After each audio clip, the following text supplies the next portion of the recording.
नमस्कार विद्यार्थी मित्रांनो, स्मार्ट अभ्यास या यूट्यूब चॅनलवर आपले मनापासून स्वागत आहे।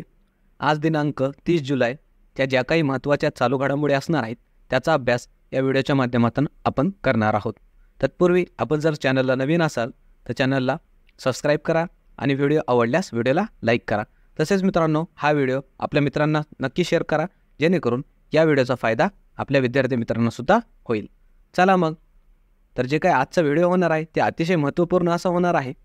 तर सुरुवात करूया आपण काल दिलेल्या होमवर्क क्वेश्चनने। तर कालचा होमवर्क क्वेश्चन असा होता की प्रसिद्ध देवगिरी किल्ला हा कोणत्या जिल्ह्यात आहे, आणि ऑप्शन्स आपल्या समोर आहेत।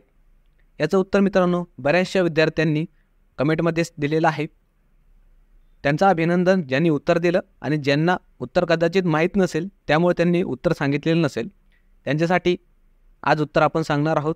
तर याचं योग्य उत्तर असणार आहे मित्रांनो ऑप्शन नंबर सी, संभाजीनगर या ठिकाणी देवगिरी हा प्रसिद्ध असा किल्ला आहे मित्रांनो। त्यानंतर आजचा पहिला चालू घडामोडीचा प्रश्न असणार आहे। तर राजस्थानचे नवीन राज्यपाल म्हणून कोणाची नियुक्ती करण्यात आलेली आहे, आणि नुकतीच रिसेंटची घडामोड आहे मित्रांनो की वेगवेगळे असे राज्य आहेत की ज्या ठिकाणी राष्ट्रपतींद्वारा राज्यपालांची नियुक्ती करण्यात आलेली आहे। त्या दृष्टीनं हा प्रश्न आपण बघत आहोत की राजस्थानचे नवीन राज्यपाल कोण झालेले आहेत। ऑप्शन्स आपल्या समोर असणार आहेत, आणि याचं योग्य उत्तर असेल मित्रांनो ऑप्शन नंबर बी, हरिभाऊ बागडे हे महाराष्ट्रीयन व्यक्ती आहेत आणि त्यांना राजस्थानचे राज्यपाल म्हणून नियुक्त केलेलं आहे। म्हणून ही आपल्यासाठी महत्त्वाची घडामोड आहे, ते आपल्याला लक्षात ठेवणं गरजेचं आहे। त्याविषयी थोडीशी माहिती बघूया। हरिभाऊ बागडे हे जे आहेत ते या अगोदर महाराष्ट्र राज्याच्या विधानसभेचे अध्यक्ष राहिलेले आहेत, आणि त्यासोबतच आपल्याला हे पण लक्षात ठेवायचं आहे की महाराष्ट्रामध्ये सुद्धा जे राज्यपाल आहेत आपले सध्याचे ते बदललेले आहेत, आणि नवीन राज्यपाल म्हणून महाराष्ट्राचे कोण आलेले आहेत, CP राधाकृष्णन हे पण आपल्याला माहिती ठेवायची आहे। तसेच राजस्थानविषयी जर विचारलं तर राजस्थानची राजधानी ही जयपूर आहे, त्यालाच पिंक सिटी असं सुद्धा म्हटलं जातं, गुलाबी शहर। आणि मुख्यमंत्री या राजस्थानचे आता सध्या भजनलाल शर्मा हे आहेत। हे एक्स्ट्रा इन्फॉर्मेशनसुद्धा आपल्याला लक्षात ठेवायची आहे। त्यानंतर अलीकडे ज्या काही इतर नियुक्त्या झालेल्या आहेत मित्रांनो ते पण आपल्याला परीक्षेच्या दृष्टीनं अतिशय महत्त्वाचे आहेत, म्हणून त्या नियुक्त्यासुद्धा आपण तोंडपाठ करायच्या आहेत। कुठे ना कुठे परीक्षेमध्ये हे 100% नियुक्त्या विचारल्या जाणार। हे आपण परीक्षेचे जर मागचे प्रिव्हियस इयर क्वेश्चन जर बघितले तर ते आपल्याला लक्षात येईल, म्हणून हा चार्ट आपल्यासाठी अत्यंत महत्त्वाचा आहे। जसं की पहिली नियुक्ती असेल मित्रांनो महत्त्वाची, SBI state bank of India जे आहे त्याचे प्रमुख म्हणून छल्ला श्रीनिवासुलू शेट्टी यांची नियुक्ती करण्यात आलेली आहे। महाराष्ट्राचे मुख्य सचिव म्हणून सुजाता सौनिक यांची नियुक्ती करण्यात आलेली आहे।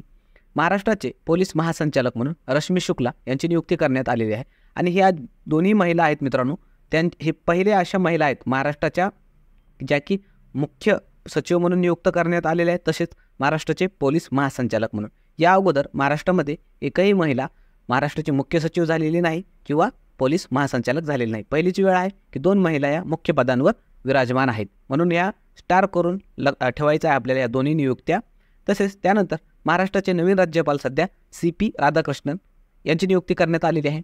SBI डबल झालेलं आहे मित्रांनो ते SBIचे प्रमुख म्हणून। त्यानंतर पुढं असेल की भारताचे नवीन परराष्ट्र सचिव म्हणून विक्रम मिस्त्री यांची नियुक्ती करण्यात आलेली आहे। त्यानंतर NCSCचे अध्यक्ष म्हणून किशोर मकवाना यांची नियुक्ती करण्यात आलेली आहे। NIA अर्थात नॅशनल इन्व्हेस्टिगेशन एजन्सीचे प्रमुख सदानंद दाते हे स्टार करून ठेवा, कारण सदानंद दाते हे महाराष्ट्रीयन व्यक्ती आहेत मित्रांनो, त्यांची NIAचे प्रमुख म्हणून नियुक्ती झाली, म्हणून ते आपल्यासाठी महत्त्वाचं, ते आपल्याला माहीत आहे का नाही ते चेक करण्यासाठी परीक्षेमध्ये विचारलं जाऊ शकतं। त्यानंतर असतील NSGचे प्रमुख नलिन प्रभात, त्यानंतर ट्रायचे अध्यक्ष म्हणून अनिल कुमार लाहोटी, CBSEचे अध्यक्ष राहुल सिंग, आणि राष्ट्रीय क्षयरोग निर्मूलन जी काही समिती आहे मित्रांनो त्या ठिकाणी सल्लागार म्हणून केंद्रामध्ये सध्या सौम्या स्वामीनाथन या आहेत, त्यांच्या नियुक्ती करण्यात आलेली आहे। हे पण महत्त्वाची घडामोड, स्टार करून ठेवा, सौम्या स्वामीनाथन राष्ट्रीय क्षयरोग निर्मूलन समितीवर त्यांना सल्लागार म्हणून घेतलेला आहे। आणि नौदल प्रमुख म्हणून आता सध्या दिनेश कुमार त्रिपाठी हे आहेत। ह्या नियुक्त्यासुद्धा आपल्यासाठी महत्त्वाच्या आहेत परीक्षेच्या दृष्टीने, म्हणून आपण रिव्हिजन पर्पजने हे मित्रांनो या ठिकाणी चार्ट घेतलेला आहे। ते आपण एकदा परत यावर रिवाईज करा, म्हणजे ते चांगल्या प्रकारे तुम्हाला लक्षात राहील।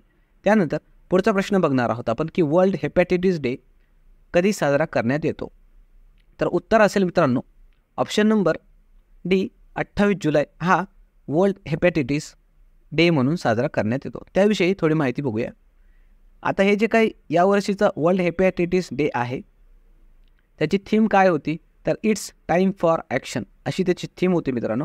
आता हेपॅटायटिस जे काय हे आजार आहे त्याच्यामध्ये काय होतं की यकृत जे असतं आपलं लिव्हर त्याच्यावर सूज येत असते मित्रांनो. आणि याला हेपॅटायटिस असं का नाव पडलेलं आहे, लॅटिन शब्द आहेत मित्रांनो. हे हेपा म्हणजे लिव्हर आणि ITISचा मिनिंग होत असतो किंवा अर्थ होत असतो इन्फ्लॅमेशन म्हणजे सूज, लिव्हरवर सूज येणे म्हणजेच हेपॅटायटिस असं त्याचा लॅटिन शब्दाचा अर्थ आहे मित्रांनो. हे पण आपल्याला लक्षात ठेवायचं आहे म्हणजे आपल्याला जास्त करून ते पाठ करण्याला सोपं जाईल. डॉक्टर बारुक ब्लूमबर्ग हे जे होते यांचे जे काही हा 28 जुलै आहे तो त्यांचा जन्मदिवस आहे म्हणून हा दिवस वर्ल्ड हेपॅटायटिस डे म्हणून साजरा करण्यात येतो. आणि यांनीच हेपॅटायटिसचे जे काही जीवाणू असतात त्याचा व्हायरस जे हेपॅटायटिस असतं विषाणू, या ठिकाणी मित्रांनो प्रिंट मिस्टेक झाले, जीवाणू नाही तर विषाणू पाहिजे त्या ठिकाणी. हेपॅटायटिस जे काय असतं त्याच्या विषाणूचा शोध लावला यांनी म्हणून याच्यासाठी त्यांचा सन्मान म्हणून नोबेल पुरस्कारसुद्धा त्यांना देण्यात आलेला आहे. आणि याचसाठी 28 जुलै हा वर्ल्ड हेपॅटायटिस डे म्हणून साजरा करण्यात येतो. ही अधिकची माहिती आपण लक्षात ठेवायची आहे, ते पण आपल्याला परीक्षेच्या दृष्टीने महत्त्वाचे आहे. तसेच मित्रांनो जुलै महिन्याच्या ज्या काही महत्त्वाचे दिनविशेष आहेत ते पण आपण थोडंसं त्यावर एक नजर फिरवूया. जसं की 1 जुलै हा GST दिवस किंवा चार्टर्ड अकाउंटंट दिवस म्हणून साजरा करण्यात येतो. त्यानंतर 11 जुलै हा जागतिक लोकसंख्या दिवस म्हणून साजरा करण्यात येतो. 22 जुलै हा राष्ट्रीय ध्वज दिवस म्हणून साजरा करण्यात येतो. कारण याच दिवशी मित्रांनो 22 जुलैला जे काही आपला राष्ट्रीय ध्वज आहे ते संविधान सभेकडून स्वीकारण्यात आलेलं होतं आपल्या देशाचं ध्वज म्हणून हा दिवस राष्ट्रीय ध्वज म्हणून स्वीकारण्यात येतो. त्यानंतर 24 जुलै हा राष्ट्रीय आयकर दिवस आहे मित्रांनो म्हणजेच नॅशनल इन्कम टॅक्स डे. आणि या इन्कम टॅक्स लावण्याची जी काही सुरुवात आहे ते 1860 या सालापासून झालेली होती मित्रांनो. ते आपण मागच्या व्हिडिओमध्ये पाहिलेलं आहे. त्यानंतर 26 जुलै हा कारगिल विजय दिवस म्हणून साजरा करण्यात येतो मित्रांनो. हा कारगिल विजय दिवस 1999 साली भारत विरुद्ध पाकिस्तान जे काही युद्ध झालं होतं त्यामध्ये भारताने विजय मिळवला होता आणि त्या विजयाच्या दृष्टीनं हा दिवस 26 जुलै कारगिल विजय दिवस म्हणून साजरा करण्यात येतो. आणि कारगिल विजय दिवस हे जे काही मित्रांनो कारगिल युद्ध झालं त्याच्या ऑपरेशन जे काही राबवण्यात आलं होतं या युद्धादरम्यान त्या ऑपरेशनचं नाव काय होतं ते आपण कमेंटमध्ये सांगायचं आहे. कारण प्रत्येक अशा भरपूर साऱ्या परीक्षा आहेत त्यामध्ये हे प्रश्न विचारलेला आहे कारगिल विजय दिवस ऑपरेशन काय होतं त्या कारगिल युद्धामध्ये. तर तुम्हाला माहीत आहे का ते कमेंटमध्ये सांगायचं आहे. तत्पूर्वी मित्रांनो व्हिडिओ जर आवडला असेल तर व्हिडिओला लाईक करा, तसेच आपल्या मित्रांनासुद्धा शेअर करा आणि नवीन असाल आपल्या चॅनलवर तर चॅनलला नक्की सबस्क्राईब करा. कारण आपण असेच दररोज डेली चालू घडामोडीचे व्हिडिओ कंटिन्यू घेत असतो. तसेच वीकली करंट अफेअर्सचे व्हिडिओसुद्धा घेत असतो आणि महिन्यांचे महिने तसेच 6 महिने 3 महिने जे काही महत्त्वाच्या घडामोडींचे व्हिडिओ आहेत ते आपण या माध्यमातून घेत असतो. त्याचा फायदा तुम्हाला नक्कीच होईल. त्यामुळे चॅनलला सबस्क्राईब करा, चॅनलला लाईक करा. याचा फायदा नक्कीच तुम्हाला आपल्या आगामी होणाऱ्या परीक्षांमध्ये होईल. त्यानंतर पुढचा प्रश्न असेल की आंतरराष्ट्रीय व्याघ्र दिवस कधी साजरा करण्यात येतो. ऑप्शन्स आपल्या समोर असतील आणि याचं योग्य उत्तर असणार आहे मित्रांनो. ऑप्शन नंबर बी 29 जुलै. 29 जुलै हा दिवस आंतरराष्ट्रीय व्याघ्र दिवस म्हणून साजरा करण्यात येतो. त्याविषयी थोडीशी माहिती बघूया. याची सुरुवात कधी झाली होती मित्रांनो, तर 2010 या सालापासून हे आंतरराष्ट्रीय व्याघ्र दिवस साजरा करायला सुरुवात झाली. का झाली होती, कारण सेंट पीटर्सबर्ग या ठिकाणी टायगर समिट झालं होतं मित्रांनो 2010 साली. त्या ठिकाणी असं एक गोल ठेवण्यात आलं होतं, लक्ष ठेवण्यात आलं होतं की 2022पर्यंत जगातील जे काही वाघ आहेत त्याची संख्या दुप्पट करायची होतं. असं का ठरलं होतं मित्रांनो, कारण त्यावेळेस असं ह्याच्यामध्ये आलं होतं, बघण्यात आलं होतं की मागच्या 100 वर्षांमध्ये जे वाघांची संख्या 4 लाख एवढी होती ते कमी होऊन पार 4,000वर आलेली होती मित्रांनो. म्हणून ते कुठंतरी वाचवायचं म्हणून ते डबल करण्याच्या हेतूने काही देश त्या एकत्रित आले. जवळपास 13 देश एकत्रित आले आणि त्यांनी असं ठरवलं होतं. त्याच्यामध्ये आपल्या भारताने एक दमदार अशी कामगिरी केली आणि सध्या जर भारताचं जर बघितलं तर भारतामध्ये जगात सर्वाधिक वाघ पाहायला मिळतात. किती पाहायला मिळतात? 3,682 एवढे जगातले वाघ हे भारतामध्ये आहे. एकट्या भारतामध्ये जगातले एकूण 75% वाघ राहतात मित्रांनो. आणि वाघाचं शास्त्रीय नाव सुद्धा आपल्याला लक्षात ठेवायचं आहे. काय म्हटलं जातं त्याला? शास्त्रीय नाव वाघाला पॅन्थेरा टायग्रिस. त्यानंतर तसेच आपण शेवटी मित्रांनो हे जे काही महत्त्वाचे पुरस्कार असतात मागं काही दिवसांमध्ये दिले गेलेले किंवा मागच्या काही महिन्यांमध्ये, ते पण आपल्या परीक्षेच्या दृष्टीने आपल्याला महत्त्वपूर्ण आहेत. म्हणून हा चार्ट आपण लक्षात ठेवायचा आहे. जसं की पहिला असेल मिस वर्ल्ड 2024. हे कोण बनलेले आहे? क्रिस्टिना पिचकोवा, जे की चेक रिपब्लिक या देशाचे आहे. आणि हे मिस वर्ल्ड का महत्त्वाचे आपल्यासाठी? कारण ही मिस वर्ल्ड स्पर्धा ही भारतात झाली मित्रांनो 28 वर्षांनंतर मुंबई या ठिकाणी, म्हणून आपल्यासाठी ही महत्त्वाची घडामोड. त्यानंतर मिस युनिव्हर्स 2023 कोण विजेता ठरली? शेन्निस पलासियो. त्यानंतर ज्ञानपीठ पुरस्कार 2023चा राम भद्राचार्य यांना संस्कृतसाठी आणि गुलजार यांना उर्दूसाठी देण्यात आलेला आहे. मराठी साहित्य अकादमी युवा पुरस्कार मित्रांनो देविदास सौदागर यांच्या उसवन या कादंबरीला देण्यात आलेला आहे. मराठी साहित्य अकादमी बाल पुरस्कार भारत सासने यांच्या समशेर व भूतबंगला या कादंबरीसाठी देण्यात आलेला आहे. त्यानंतर 33वा सरस्वती सन्मान प्रभा वर्मा यांच्या रौद्र सात्विकम या कादंबरीला देण्यात आलेला आहे.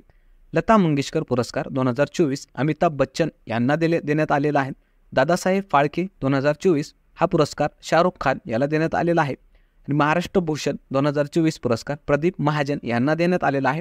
आणि नुकताच लोकमान्य टिळक पुरस्कार जाहीर झालेला आहे मित्रांनो 2024 सालासाठी, आणि ते सुधा मूर्ती यांना देण्याचं घोषित करण्यात आलेलं आहे.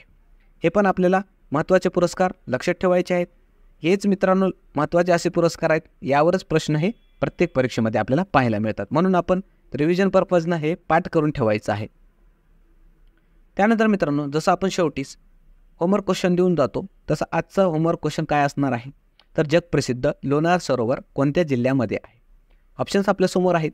आणि याचं योग्य उत्तर मित्रांनो आपण प्रत्येकाने कमेंटमध्ये सांगा मित्रांनो. काही मोजकेच लोक उत्तर देतात फक्त कमेंटमध्ये. प्रत्येक जणांनी उत्तर देण्याचा प्रयत्न करा.